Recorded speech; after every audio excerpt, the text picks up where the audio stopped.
सबसे पहले बात बिहार की। उत्तर बिहार के लोगों पर एक बार फिर बाढ़ कहर बनकर बरपा है। लोगों के मकान, खेत खलिहान सब बाढ़ के पानी में जल समाधि ले चुके हैं। लोग जिंदगी बचाने की जद्दोजहद कर रहे हैं। ये तस्वीरें जो सामने आई हैं वो डराती हैं। देखिए जरा, देखते ही देखते पानी में ये पूरी सड़क बह गई। गंडक नदी के आसपास के इलाकों में तेज कटाव से क्या हाल हो चुका है वो ये तस्वीरें चीख चीख के गवाही दे रही है। बगहा के रजवटिया चखनी से अगस्तिया रतवल जाने वाली सड़क दो हिस्सों में टूट गई। आप देखें इन तस्वीरों में सड़क के दोनों तरफ राहगीर है, बीच से सड़क पानी में बह गई। लोग परेशान हैं। बिहार में बाढ़ से हाल बेहाल है। कई घर पानी में समा गए हैं। रेलवे ट्रैक पर पानी चढ़ने से ट्रेन कैंसिल हो गई। किसी तरह से लोग अपने डूबे घरों से जो कुछ बचा सकते थे उसको बचाने के लिए गले तक पानी में उतरकर लगातार कोशिशों में। इसी पर बिहार में इस वक्त ग्राउंड जीरो पर क्या स्थिति है इसको दर्शाती हमारी एक खास रिपोर्ट दिखाते हैं। नदियों का जलस्तर बहुत अत्यधिक बढ़ रहा है। बिहार में बाढ़ पानी तबाही।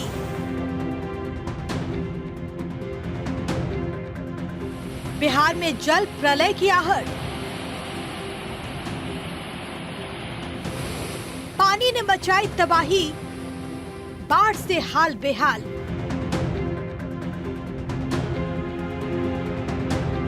बिहार पर दोहरी आफत आ गई है। एक तरफ नेपाल का पानी तो दूसरी तरफ भारी बारिश का अलर्ट। बिहार में बाढ़ से तबाही मच गई है। 13 जिलों में अनेकों घर पानी में समा गए। ये 4 तस्वीरें देखिए। पश्चिमी चंपारण, वाल्मीकि नगर, बगहा, रामनगर। पश्चिमी चंपारण, बगहा, धनहा, लौरिया, गोनाहा में बाढ़ के पानी से ग्रामीणों को भारी परेशानी हो रही है।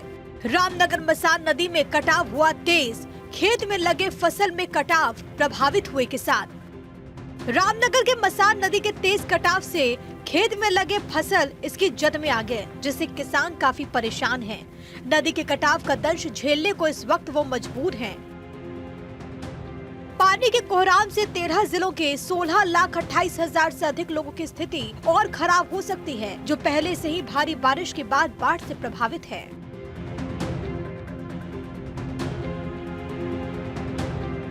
वहीं कुछ इलाकों में ट्रैक पर भी पानी चढ़ गया। इसकी वजह से कई ट्रेन रद्द कर दी गई। कोसी से लेकर बागमती नदी तक जलस्तर बढ़ा है। वहीं बाढ़ से फसलों को भारी नुकसान पहुंचा। बिहार में कोसी नदी के तांडव से बाढ़ की स्थिति गंभीर हो गई है, जिससे कई क्षेत्रों में हाहाकार मचा हुआ है। जलस्तर तेजी से बढ़ने के कारण गंगा नदी भी खतरे के निशान के करीब पहुंच रही है। राहत कार्यों में तेजी लाते हुए सरकार ने प्रभावित लोगों के लिए सुरक्षा उपाय भी शुरू कर दिए। बिहार के गंडक, कोसी, बागमती, महानंदा और अन्य नदियों के जलस्तर में वृद्धि के कारण बाढ़ ने राज्य के 13 जिलों को प्रभावित किया, जिससे लगभग 1,41,000 लोग प्रभावित हुए हैं। आपदा प्रबंधन विभाग ने बाढ़ राहत कार्यों को तेज कर दिया और एनडीआरएफ और एसडीआरएफ की टीमों को सुरक्षित निकासी के लिए तैनात किया गया। बाढ़ से प्रभावित लोगों के लिए 3 राहत शिविर और 1 सामुदायिक रसोई केंद्र चलाया जा रहा है, जहां 1200 बाढ़ शरणार्थी शरण लिए हुए हैं। राहत सामग्री के तहत अब तक करीब 200 पॉलिथीन शीट्स और लगभग 2200 ड्राई राशन पैकेट का वितरण किया गया। इसके अलावा 240 नावों का परिचालन हो रहा है, ताकि फंसे हुए लोगों को सुरक्षित स्थानों तक पहुंचाया जा सके। बिहार के जल संसाधन विभाग के प्रधान सचिव संतोष कुमार ने बताया कि कोसी के बढ़ते जलस्तर के चलते बीरपुर में नदी पर बने बैराज के सभी 56 फाटक खोलने पड़े। 1968 के बाद से पहली बार है कि बैराज में सभी फाटक खोलने पड़े हों।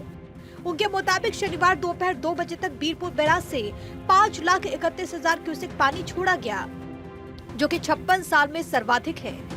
इसी तरह वाल्मीकि नगर बैराज से भी दोपहर तक 4,20,000 क्यूसेक पानी छोड़ा गया। इसके चलते पश्चिमी और पूर्वी चंपारण जिले के कई ब्लॉक में निचले इलाकों में पानी भर गया है। बाढ़ वाले इलाकों में प्रतिनिधियों ने चूड़ा राशन का वितरण किया। वाल्मीकि नगर विधायक और बगहा विधायक ने अपने अपने क्षेत्रों में बाढ़ से प्रभावित लोगों से मुलाकात की। राशन और खाद्य सामग्रियों का वितरण किया गया। बिहार सरकार इस पर पैनी निगाह बनाए हुए है। तरह से आपदा से पीड़ित लोगों की सेवा के लिए तत्पर है और जितना बन सकेगा। माननीय मुख्यमंत्री नीतीश कुमार जी का साफ कहना है कि आपदा से पीड़ित लोगों का पहला अधिकार है खजाने पर, सेवा में कोई कमी नहीं रहेगा। वहीं आरजेडी के सांसद मीसा भारती ने बाढ़ से बिगड़ते हालात पर कहा कि कोसी नदी के सभी गेट्स खोल दिए गए, जलस्तर काफी अधिक है। हमें उम्मीद है कि बिहार के सीएम और सभी मंत्री बाढ़ की स्थिति से निपटने के लिए पूरी तरह तैयार है। कि अभी पाटलिपुत्रा का मैं प्रतिनिधित्व करती हूँ, वहाँ से मैं एमपी हूँ और बहुत कम छोटी सी एक मतलब बाढ़ आई थी जहाँ पे मतलब दियारा का जो मनेर विधानसभा का दानापुर का दियारा पूरा डूबा हुआ था और मुख्यमंत्री से लेकर के संबंधित जितने भी पदाधिकारी है उनके कान पे जू तक नहीं रहेगी। वहाँ पे बाढ़ घोषित तक नहीं किया गया। जिस तरह से भी हम लोगों ने वहाँ के पदाधिकारियों से थोड़ी बहुत जो बात करके जो मदद हो पाया वो हम लोगों को तक पहुँचा पाए हैं। तो सरकार को संवेदनहीन नहीं रहना है। तो वहीं दूसरी तरफ बाढ़ की स्थिति से निपटने के लिए केंद्रीय गृह राज्य मंत्री नित्यानंद राय ने आश्वस्त किया। उन्होंने कहा कि बिहार में भारी बारिश और बाढ़ से निपटने के लिए पूरी तैयारी है। एनडीआरएफ की टीम सतर्क और केंद्र सरकार और पीएम मोदी हर संभव मदद के लिए तैयार है। नेपाल से आने वाले पानी पर भी केंद्रीय टीम की निगाह है। बिहार सरकार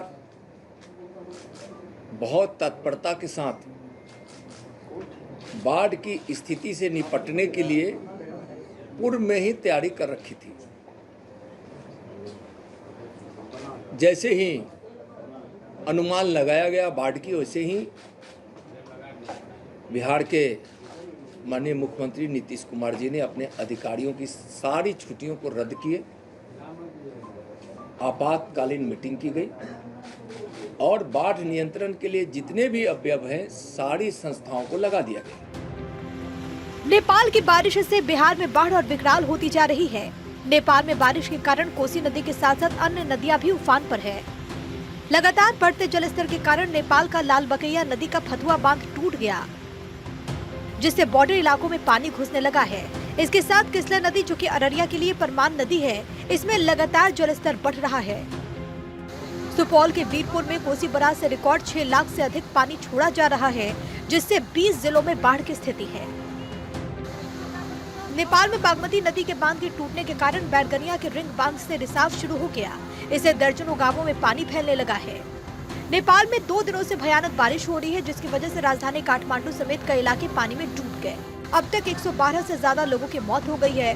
करीब 67 लोग लापता हैं। स्कूल्स बंद कर दिए गए। नेपाल के करीब वाल्मीकि नगर एयरपोर्ट में बाढ़ का पानी घुस गया है। रनवे और हेलीपैड दोनों डूब गया है। इस एयरपोर्ट का इस्तेमाल एनडीआरएफ, एसडीआरएफ और वीआईपी मूवमेंट के लिए किया जाता है। नेपाल से लेकर बिहार तक हालात भयावह बने हुए हैं। अभी पूर्वानुमान यही है कि अगले 24 से 48 घंटे तक हाई अलर्ट की स्थिति है। नेपाल में फिर बारिश हो सकती है और अगर जैसे लगातार बारिश हो रही थी और पहाड़ी नदियाँ नेपाल की उफान पे थी, अगर वो फिर से एक बार उफान पर आती हैं तो निश्चित तौर पे उत्तर बिहार में सैलाब की स्थिति आ जाएगी और लोगों को अपनी ज़िंदगी की जद्दोजहद में से गुजरना पड़ेगा। अपने जान माल की रक्षा के लिए तमाम जो उपाय हैं वो करना पड़ेगा। देर से बाढ़ का असर देखने को मिला है और इसकी वजह से तमाम लोग जो हैं कहीं ना कहीं सशंकित हैं, भयक्रांत हैं कि आखिर वो क्या करें ऐसी परिस्थिति में। अपने सहयोगी मृत्युंजय के साथ सर्वेश कुमार सिंह, भारत 24, भीमनगर बराज, नेपाल।